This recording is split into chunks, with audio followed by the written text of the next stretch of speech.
Numbers 14. The people rebel in the 40 years of wandering. Numbers 14 is the tragic climax of the spy story. The people have heard the bad report. They have chosen fear over faith. Now they rebel. They weep all night. They want to choose a new leader and go back to Egypt. They threaten to stone Joshua and Caleb. But the glory of the Lord appears. God threatens to destroy the entire nation. Moses intercedes magnificently. He appeals to God's character, slow to anger, abounding in love, forgiving wickedness and rebellion. God forgives, but consequences remain. That generation will never enter the promised land.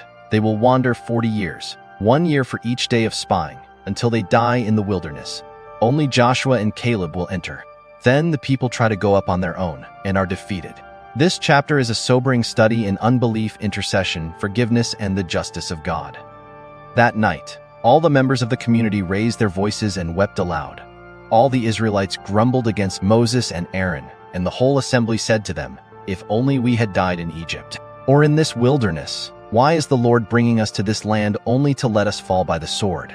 Our wives and children will be taken as plunder. Wouldn't it be better for us to go back to Egypt?" And they said to each other, "We should choose a leader and go back to Egypt." Then Moses and Aaron fell face down in front of the whole Israelite assembly gathered there.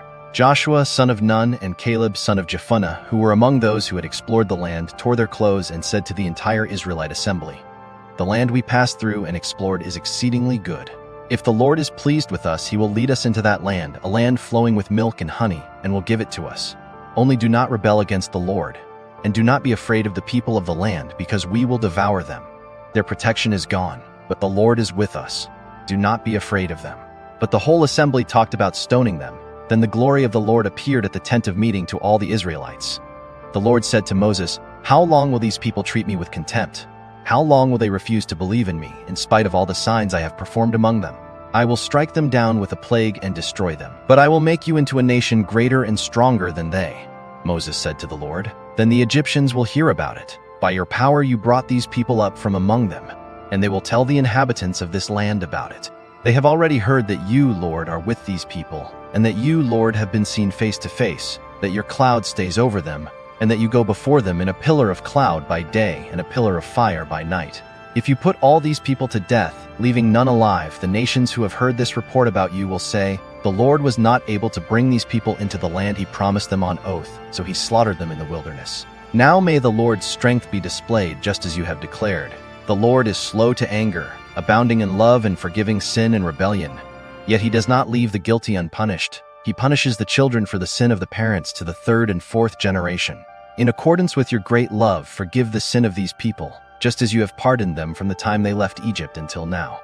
The Lord replied, "I have forgiven them, as you asked. Nevertheless, as surely as I live and as surely as the glory of the Lord fills the whole earth, not one of those who saw my glory and the signs I performed in Egypt and in the wilderness, but who disobeyed me and tested me 10 times, not one of them will ever see the land I promised on oath to their ancestors.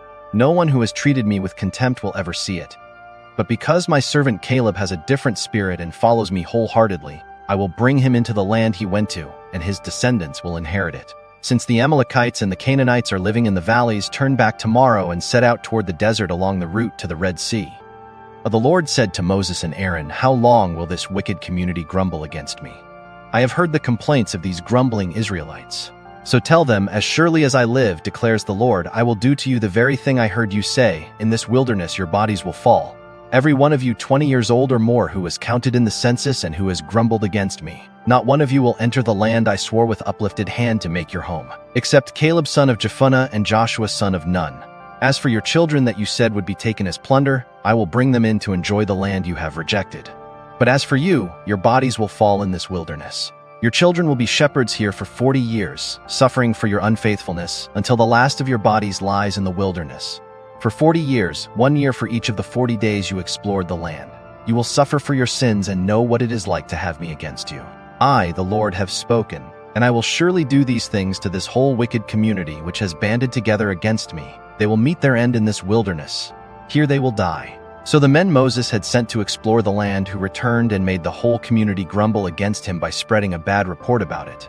These men who were responsible for spreading the bad report about the land were struck down and died of a plague before the Lord.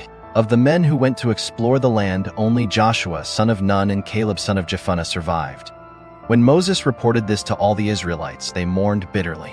Early the next morning they set out for the highest point in the hill country, saying, "Now we are ready to go up to the land the Lord promised. Surely we have sinned." But Moses said, "Why are you disobeying the Lord's command? This will not succeed. Do not go up, because the Lord is not with you. You will be defeated by your enemies, for the Amalekites and the Canaanites will face you there. Because you have turned away from the Lord, he will not be with you, and you will fall by the sword." Nevertheless, in their presumption they went up toward the highest point in the hill country, though neither Moses nor the ark of the Lord's covenant moved from the camp. Then the Amalekites and the Canaanites who lived in that hill country came down and attacked them and beat them down all the way to Hormah. Lessons and teachings. One, unbelief has consequences even after forgiveness. Not one of them will ever see the land I promised. 2:23 p.m. God forgave Israel, but forgiveness did not remove the consequence. The generation that refused to trust him would die in the wilderness. Grace is free, but it does not always erase the natural results of sin. For us, have you experienced God's forgiveness but still face consequences for your choices? Do not be bitter. Discipline is not rejection. Trust God's goodness even in the wilderness. 2. Moses' intercession is a model of Christ's work. Blot me out of the book you have written. 2:19 p.m. Moses offered himself his own salvation for the people. God did not accept his offer, but the heart of the mediator is revealed. Jesus actually did what Moses only offered. He was blotted out for our sin. For us, have you received the intercession of Jesus? He stands before the Father for you. He has already been blotted out so that you can be written in. 3. God's character is slow to anger and abounding in love. The Lord is slow to anger, abounding in love, forgiving wickedness and rebellion. 2:18 p.m. Moses appealed to God's character, and God responded. He is not quick to anger. He is patient, loving, forgiving, but he is also just. He forgives, but he does not leave the guilty unpunished. For us, do you know God is slow to anger and abounding in love? Do not mistake his patience for weakness. Repent while there is time. 4. Testing God is dangerous.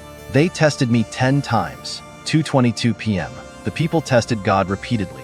With complaining, with idolatry, with rebellion, God kept count. 10 times. And then his patience reached its limit. For us, are you testing God? By complaining, by doubting, by disobeying. His patience is great, but it is not infinite. Do not presume. 5. The next generation inherits the promise. Your children, I will bring them in to enjoy the land. 2:31 p.m. The parents thought their children would be plunder. Instead, their children inherited the promise. God's faithfulness is not limited by one generation's unbelief. For us, if you have failed, do not despair for your children. God can raise up the next generation. Pray for them. Trust God's promise. 6. Presumption is not faith. They went up, but the Amalekites and Canaanites came down and defeated them. 2:44 p.m. to 45. After judgment, the people tried to go up to the land, but God was not with them. They presumed that their action would succeed. But obedience without God's presence is not faith. It is presumption. For us, are you moving ahead without God's direction? Do you assume that because you want something, God must want it? Seek his presence, do not move without him. Let's continue studying the book of Numbers.